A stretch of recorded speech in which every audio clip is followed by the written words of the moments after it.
அத்தியாயம் 2. அப்படியா, விவாகரத்து வாங்கிடலாமா? நீ என்கிட்ட திரும்ப வந்துடுவியா அப்படின்னு ஆச்சரியமாக கேட்டுக்கிட்டே அவளை தன் பக்கத்தில் இழுத்து அணைக்க முற்பட்டான் ஜெய். அவனை தடுத்தவ, முதல்ல வக்கீலை தேடுவோம் அப்படின்னு சீரியஸ் குரல்ல சொன்னான். சரி தேடுவோம், ஆனால் திரும்ப நீ அவன் வீட்டுக்கு போக வேண்டாம், வந்துடு அப்படின்னா ஜெய். வந்து எங்கே இருக்கிறது அப்படின்ற கேள்விக்கு அவன்கிட்ட பதில் இல்லை. அவன் இருக்கிற அந்த ஒற்றை அறையிலையான்னு யோசிச்சா. மௌனத்தை கலைச்சு, ஏன் உன் அப்பா வீட்டுக்கு வந்துடு அப்படின்னா ஜெய். ஆமாம், அப்படியே ஆரத்தி எடுத்து தான் வரவேற்பாங்க நையாண்டி குரலில் சொன்னவன் அவனை கொஞ்சம் யோசனையோடு பார்த்தா. ஆமாம், நீ ஏதோ வேலை செய்கிறதா சொன்னியே, எவ்வளவு சம்பளம் வாங்குற அப்படின்னு கேட்டா. என்ன, என்னோட டிடிபி வேலைக்கு பெரிய சம்பளமாக கொடுத்துட போகிறாங்க, வாடகை போக மெஸ் பில்லுக்கும் தம்முக்கும் கட்டி வரும் அப்படின்னு ரொம்ப அசட்டையாக சொன்னான் அந்த ஜெய். அதை வச்சுக்கிட்டு எப்படி நாம் 2 பேரும் குடும்பம் நடத்துறது? நீ வந்துட்டா நான் ஏன் வேறு வேலைக்கு போகணும்? பாவம் மாமா எவ்வளவு நாட்களுக்கு தனியாக கஷ்டப்பட்டுக்கிட்டு இருப்பார், அவருக்கு கை கொடுத்து உதவலாம்னு இருக்கேன் அப்படின்னு ரொம்ப பரந்த மனசோட சொன்னவனை குழப்பத்தோடு பார்த்த சுஷ்மிதா முதன்முறையாக அவனை தான் காதலிச்சதை மறுபரிசீலனை செய்யணுமோன்னு நினைக்க ஆரம்பித்தா. அவள் எண்ணம் போகிற பாதை எதுவும் அறியாத அவனோ, வா சுஷ் ஏதாவது சாப்பிடலாம், சரியாக சாப்பிட்டே 1 வாரம் ஆகுது, நீ இல்லாத இந்த 1 வாரமும் பாலைவனம் போல் தகிச்சுக்கிட்டு இருந்தது அப்படின்னு சொல்லி அவளை ரெஸ்டாரண்ட்டுக்கு அழைச்சிட்டு போனான். வழக்கம் போல் அவனுக்கு பிடிச்சதையெல்லாம் ஆர்டர் பண்ணி பில் வரும்போது கொஞ்சமும் கூச்சப்படாமல் அவகிட்ட அதை தள்ளி வச்சுட்டு எழுந்து கை கழுவ போனான். சுஷ்மிதா முதல் முறையாக துணுக்குற்றா. இது வழமைதான்னாலும் இதுவரைக்கும் அவன் வேலை செஞ்சு தன்னை காப்பாற்றுவான்ற எண்ணம் இல்லாமல் தனக்கு இருக்கிற வசதிக்கு அவனை தான் நல்ல விதத்தில் வச்சுக்க முடியும்னு நினச்சிருந்தா. அதுக்காக மட்டுமே தன்னோட பழகிறானோன்ற எண்ணம் உருவான வினாடி கசந்து போய் எழுந்துட்டா. என்ன கேட்டவங்கிட்ட, இல்லை பர்ஸை எடுத்துகிட்டு வர மறந்து அப்படின்னவன் முடிக்கிறதுக்குள்ளேயே, என்னது பர்ஸை எடுத்துகிட்டு வர மறந்துட்டியா? என்ன பொண்ணு நீ, வெளியில் வர்றதுக்கு முன்னாடி அதையெல்லாம் சரி பார்க்கறத விட்டுட்டு இந்த மேக்கப்பு மேட்சிங்கான அணிமணிகளை போட்டுக்கிறதுல மனசை செதற விட்டுருக்குற. இப்போ என்ன செய்யறது? ஐயோ, இது வேற தெரிஞ்ச கடையாச்சே, தப்பாக நினச்சிடக்கூடாதே அப்படின்னு தொடர்ந்து புலம்பிக்கிட்டு இருந்தவனை மௌனமாக கையமர்த்தி மெல்ல தன்னோட மொபைல் மூலமாக ஜிபே பண்ணிவிட்டு பில்லை செட்டில் பண்ணிவிட்டு வெளியேறினான். அவசரமாக ஓடி வந்து அவளை பிடிச்சவன், அதானே பார்த்தேன், ஏன் சுஷா கொக்கா, எப்படியோ ஒரு விதத்தில் நீ புத்திசாலி தான். அவனோட போலி மகிழ்ச்சியை கேட்க விரும்பாதவ, சாரி ஜெய், எனக்கு கொஞ்சம் தலைவலி போல் இருக்குது, நான் அப்புறம் வந்து உங்களை சந்திக்கிறேன் அப்படின்னபடி அவனை விட்டு விலகி போனான். அம்மா, கார் நிறுத்துறதுக்கு முன்னாடியே இவங்களை வரவேற்கிறதுக்காக முகமெல்லாம் பல்லா அங்கே நின்றுக்கிட்டு இருந்த தாயை அழைச்ச சுஷ்மிதா கார் நின்னதும் இறங்கி ஓடி போய் தாயை இறுக கட்டிக்கிட்டு கழுத்தில் முகம் புதைச்சி அவங்க வாசனையை நுகர்ந்து கொஞ்சினா. மகளை ஆற தழுவி முத்தம் கொடுத்த தாயும் அவளை தொடர்ந்து வந்த மருமகனை வரவேற்கிறதுக்காக அவளை கொஞ்சம் விலக்கி நிறுத்தினாங்க. வாங்க தம்பி, உள்ளே வாங்க அப்படின்னு வரவேற்றாங்க. ஹாய் ஆண்டி, எப்படி இருக்கீங்க மரியாதையோடு விசாரித்தான். ரொம்ப நல்லா இருக்கேன் தம்பி, உட்காருங்க. அங்கிள் வீட்டில் இல்லையா கேட்டுக்கிட்டே உட்காந்தான். கிளப்பு வரைக்கும் போயிருக்கார், இதோ இப்போ வந்துடுவார். நீங்கள் என்ன குடிக்கிறீங்க, சூடாவா குளிர்ச்சியாவா உபசரிச்சாங்க மாமியார். No no no aunty, Sushmita இங்கே வரணும்னு சொன்னதால அம்மா இங்கே கொண்டு வந்து விட சொன்னாங்க, நான் கொஞ்சம் வெளியில் போகணும், புறப்படுறேன் அப்படின்னு எழுந்தான். திரும்பும்போது நீயே வந்துடுவதானே அப்படின்னு சுஷ்மிதா கிட்ட கேட்டுக்கிட்டே வாசலை நோக்கி நடந்தான். நான் சுஷ்மிதா, நல்லா இருக்கே, என்ன மாப்பிள்ளை இது, முதலாக வீட்டுக்கு வந்து தங்காமல் உடனே போகிறதா? முடியவே முடியாது, நீங்கள் இன்றைக்கி முழுக்க இங்கே தான் இருக்கணும். இன்றைக்கி சண்டே தானே, வேலை ஒன்றும் செய்ய தேவை இருக்காது, சும்மா உட்காருங்க, மாமா இப்போ வந்துடுவார். சுஷ், தம்பிக்கிட்ட சொல்லுமா அப்படின்னு படபடப்போட பேசி மகளையும் தன் கட்சிக்கு கூட்டு சேர்த்தாங்க. அம்மா, அவருக்கு ஏதாவது வேலை இருக்கும், நீங்கள் ஏன் ஓவர் ரியாக்ட் பண்ணுறீங்க கொஞ்சம் எரிச்சல் குரலில் மகள் மெல்ல கேட்டா. என்னடி இது அப்படின்னு அவங்க குறைப்படும் போதே வாசலில் கார் வந்து நின்று அதிலிருந்து இறங்கி மாமனார் உள்ளே வந்து மருமகனை ஆசையோடு தழுவி வரவேற்று கலகலக்க தொடங்கினார். ஒரு நாள் நிம்மதியாக கொஞ்சம் ஃப்ரீயாக இருக்கலான்னு நினச்சா இந்த அம்மா வேற பல்ல கடிச்சா சுஷ்மிதா. எப்படியோ 2 பெரியவங்களையும் சமாளிச்சுட்டு சாயந்தரம் வர்றதா சொன்னவனை கண்டிப்பாக மதிய உணவுக்கு வர சொல்லி அவன் போக அனுமதி கொடுத்தாங்க. அவனை அனுப்பின தாய் இவகிட்ட பல கேள்விகளை கேட்டு தொலைச்செடுத்தாங்க. அவளை கொண்டு வந்து விட்டுட்டு இங்கேயே தங்காமல் திரும்பவும் ஏன் போகிறான், ஏதாவது அவனோட வாக்குவாதம் செஞ்சாலா, அது இதுன்னு கேள்வி மேலே கேள்வி. இவளுக்கு வந்ததே கோபம். அப்பாவோட 1-2 வார்த்தைகள் பேசினவ தனிமையில் அம்மா கிட்ட பொறுமை தீர்த்தா.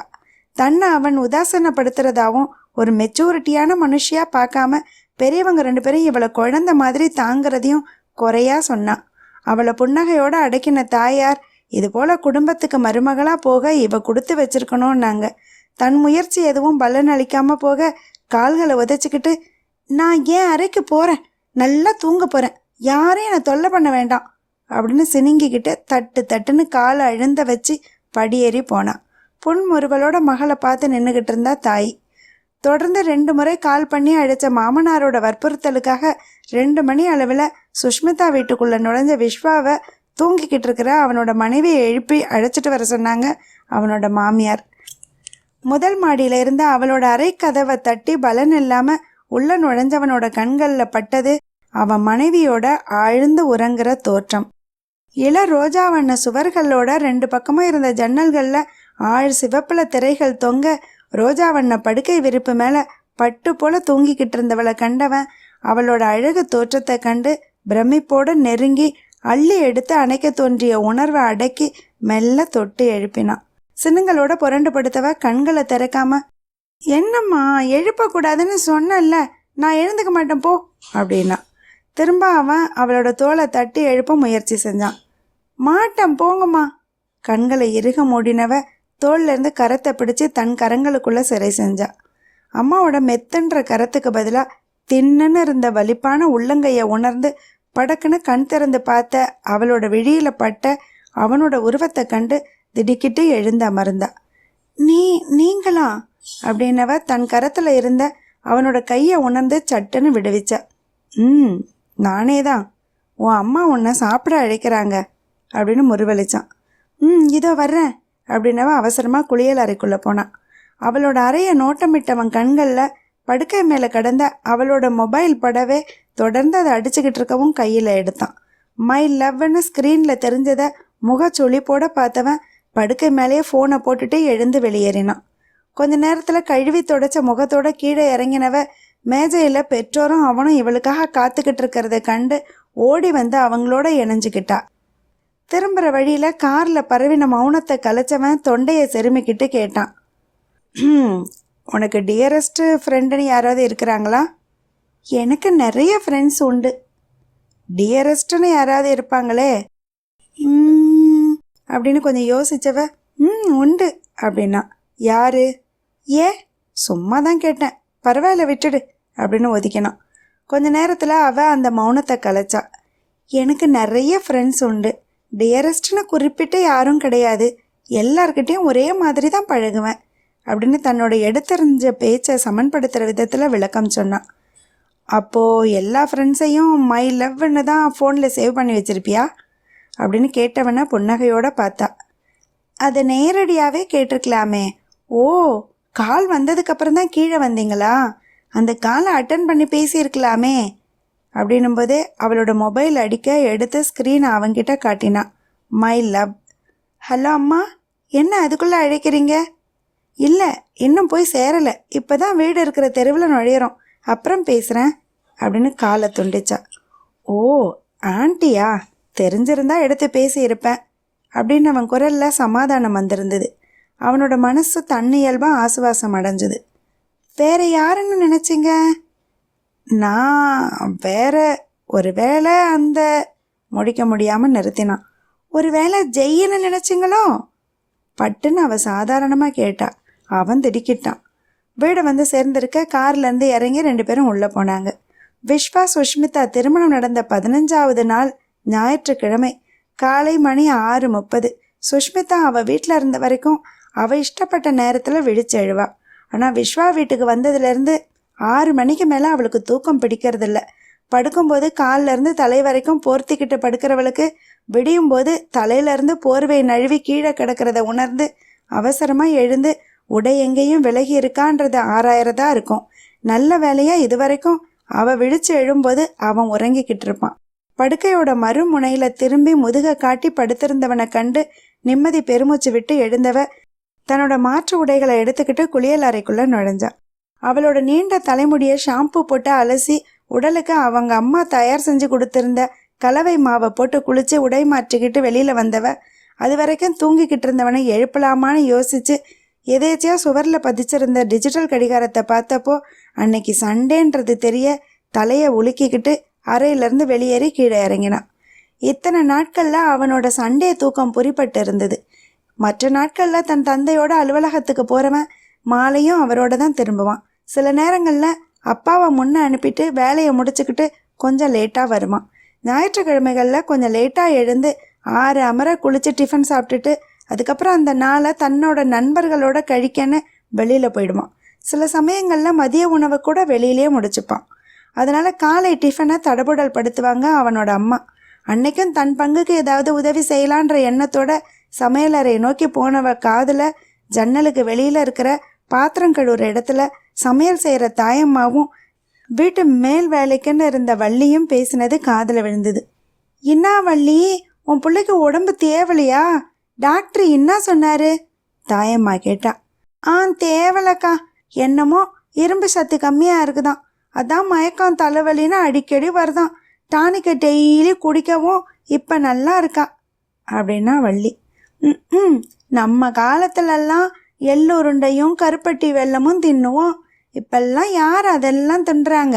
எத்தையோ ஃபோன்லேயே ஆர்டர் பண்ணுறாங்க, சுக்கின்றாங்க, சொமேட்டோங்கிறாங்க. வர்ற வழியிலேயே அந்த டப்பாவை திறந்து அவனுங்க கொஞ்சம் தின்னுட்டு மீதியை கொண்டாந்து கொடுக்குறானுங்க. என்னத்தை சொல்கிறது, நம்ம வீட்டில் தான் அந்த பொழப்பு இல்லை அப்படின்னா தாயம்மா. அது கிடக்கட்டும்க்கா அப்படின்ன வள்ளி சுற்றமுற்ற பார்வையை ஓட்டி குரலை தணிச்சு, இந்த புது பொண்ணு மாப்பிள்ளை எப்படிக்கிறாங்க அப்படின்னா. கீராங்க, அது என்ன மோடிமா, புதுசா கல்யாணமான ஜோடி இருக்கிற ஊடே குஜாலாக இருக்கும்னு சொல்லுவாங்க. இங்கே என்னன்னா சின்னையாவும் சின்னம்மாவும் கல்யாணம் ஆகி 15 நாள் ஆகியும் அந்யோன்யமாக இருக்கிற மாதிரியே தெரியலேடி.